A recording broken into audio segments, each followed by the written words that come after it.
Assalamualaikum warahmatullahi wabarakatuh. Anak-anak, berjumpa kembali ya dengan saya, yaitu kali ini pelajaran tema 1 muatan IPS. Dipersiapkan segalanya ya anak-anak.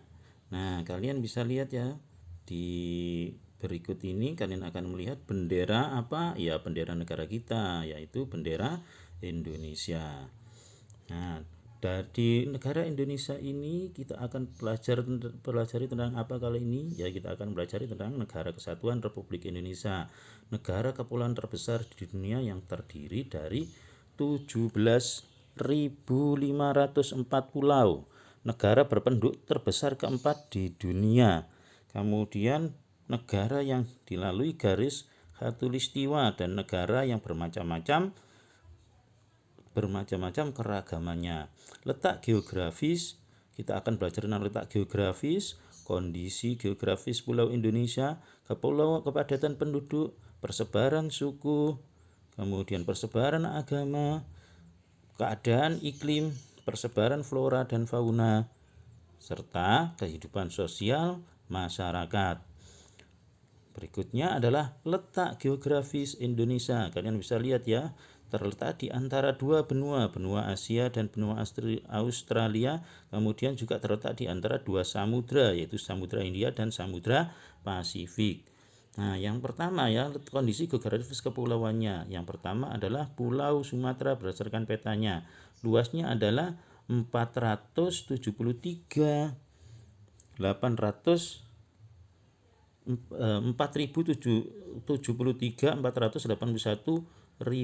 kilometer persegi.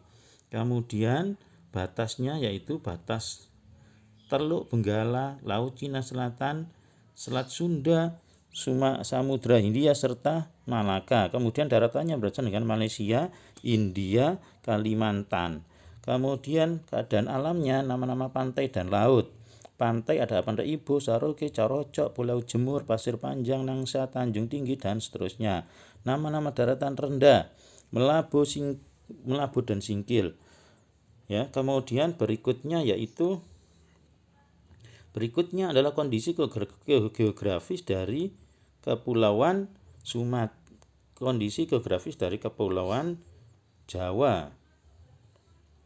Nah, luasnya adalah 126.700 km. Kemudian Laut Jawa, batasnya Laut Jawa, Sumatera Hindia, Selat Sunda, Selat Bali. Daratannya adalah pulau berbatasan dengan Pulau Kalimantan, Pulau Bali, Pulau Sumatera, dan Selat Sunda. Keadaan alam, nama-nama pantai dan lautan. Di situ ada Pantai Pangandaran. Kemudian ada pantai-pantai yang lain ya. Berikutnya adalah Pulau Kalimantan. Luasnya bisa kalian lihat ya, yaitu 743.330 km. Batas lautnya yaitu berbatasan dengan Laut Cina Selatan, Laut Sulawesi, Laut Jawa. Kemudian daratannya adalah Malaysia, Selat Kalimantan, Selat Makassar.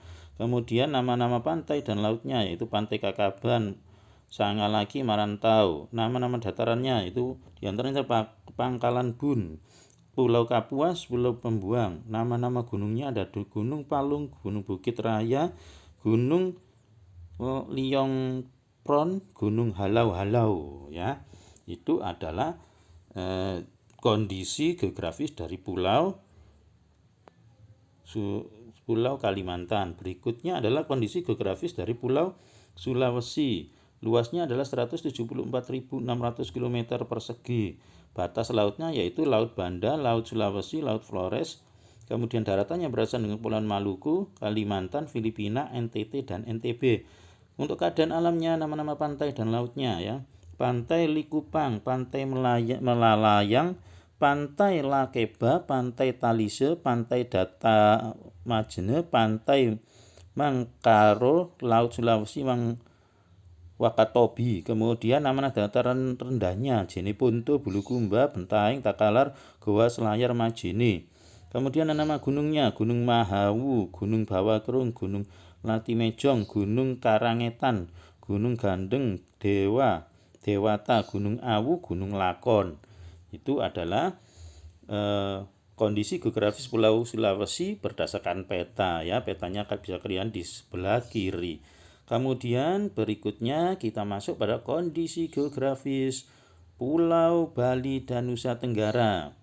Pulau Bali dan Nusa Tenggara luasnya adalah 25.783 km persegi. Batas lautnya berbatasan dengan Selat Bali, Laut Bali, dan Laut Flores. Daratannya berbatasan terdapat di sebelah barat terdapat Pulau Jawa. Kemudian yang ketiga keadaan alamnya ya, nama-nama pantai dan laut. Pantainya Nusa Dua, Kuta, Legian, Sanur, Lasiana, Koka, Seger ya.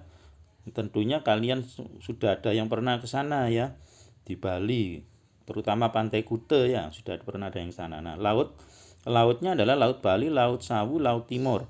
Nama-nama dataran rendahnya ada Sungai Telaga Wajo, Sungai Ayung, Lombok, Sumbawa, dan Flores.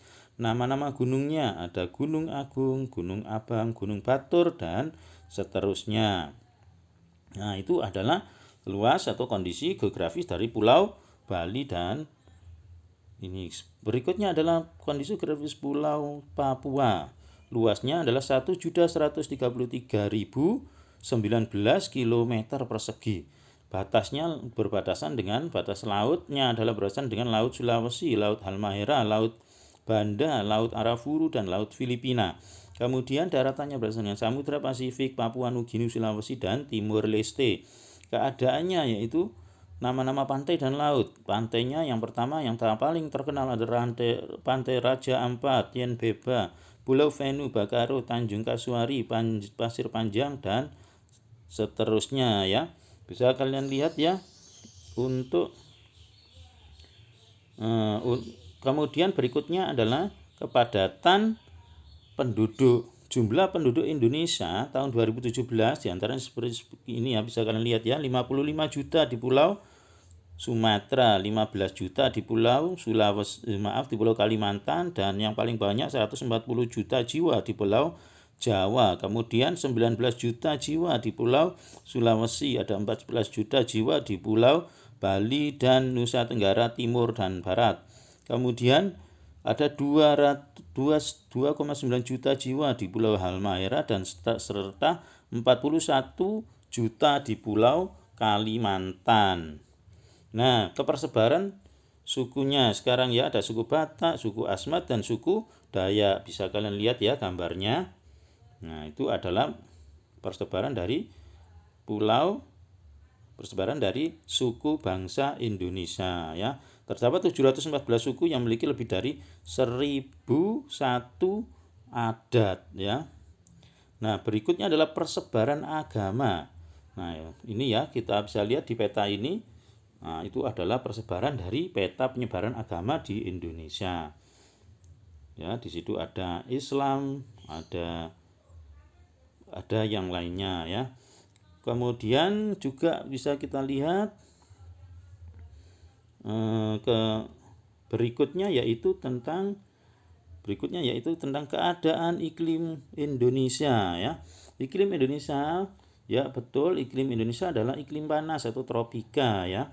Letak Indonesia yang berada di sekitar garis khatulistiwa mengakibatkan Indonesia menjadi daerah yang panas, mengakibatkan banyak hujan ya, atau biasa disebut dengan musim hujan ya, dan musim kemarau tentunya. Kemudian iklim lautnya, negara Indonesia adalah negara kepulauan yang sebagian besar tanah daratannya dikelilingi oleh laut atau samudra. Itulah kenapa Indonesia terdapat iklim laut. Iklim laut sendiri bersifat lembab dan banyak mendatangkan hujan. Nah, berikutnya yaitu iklim muson. Nah, apa iklim muson? Yaitu pengaruh angin musim yang bergantian arah setiap setengah tahun sekali mengakibatkan terjadinya iklim ini. Di Indonesia angin musim terdiri atas angin musim barat dan angin musim timur laut.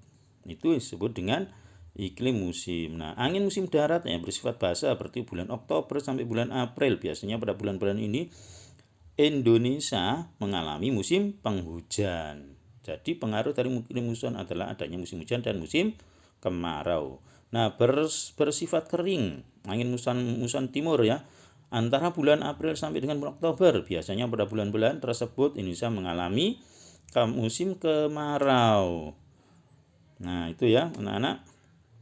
Jadi angin muson tersebut berpengaruh pada ini ya musim. Nah, kemudian penyebaran flora.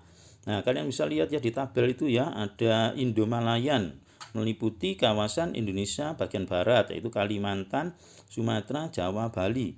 Mempunyai karakteristik jenis-jenis meranti-merantian sangat banyak, terdapat berbagai jenis rotan. Tidak terdapat hutan kayu putih, jenis tumbuhan matoa sedikit jumlahnya, jenis anggrek sedikit jumlahnya, terdapat berbagai jenis nangka, tidak banyak tumbuhan sagu. Kalau flora Indo-Australian meliputi kawasan Indonesia bagian timur, Sulawesi, Maluku, Nusa Tenggara, dan Papua. Jenis meranti-merantian hanya sedikit, tidak terdapat berbagai jenis rotan. Terdapat hutan kayu putih, terdapat berbagai jenis tumbuhan matoa. Kemudian jenis anggrek banyak, tidak terdapat jenis nangka. Banyak terdapat tumbuhan sagu.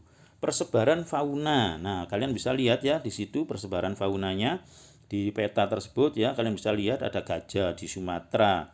Kemudian ada orangutan di Kalimantan. Kemudian ada babi rusa di Sulawesi. Kemudian juga ada burung cendrawasih dan burung kasuari di Papua. Ini juga ada badak Jawa ya di Indonesia. Nah, di Jawa maksudnya. Kemudian kehidupan sosial masyarakat ya, kehidupan sosial masyarakat, kondisi geografis Indonesia sebagai negara maritim dan kepulauan menyimpan potensi yang besar dalam berbagai bidang seperti di bidang ekonomi, sosial, budaya, dan transportasi. Potensi-potensi tersebut dapat menjadi modal penting dalam pembangunan nasional. Nah, berikutnya yaitu beberapa dampak yang diakibatkan oleh letak dan kondisi geografis Indonesia sebagai negara maritim atau kepulauan. Yang pertama itu komunikasi atau interaksi antar penduduk menjadi lebih mudah, baik antara warga negara Indonesia maupun orang Indonesia dengan warga asing. Hal ini didukung adanya kemajuan teknologi di bidang pelayaran antar pulau dan antar negara. Yang kedua, terjadinya pembauran, pencampuran atau peleburan nilai-nilai pulau dari dan antar negara. Yang ketiga, munculnya perkampungan etnis tertentu seperti pecinan dan kampung Arab. Yang keempat, terjadinya perubahan perilaku masyarakat karena pengaruh masuknya pola dan nilai perilaku dari pulau, daerah maupun negara yang lain. Kelima, terjadinya perpindahan ilmu pengetahuan dan teknologi. Nah, anak-anak, itu yang bisa saya sampaikan ya. Assalamualaikum warahmatullahi wabarakatuh.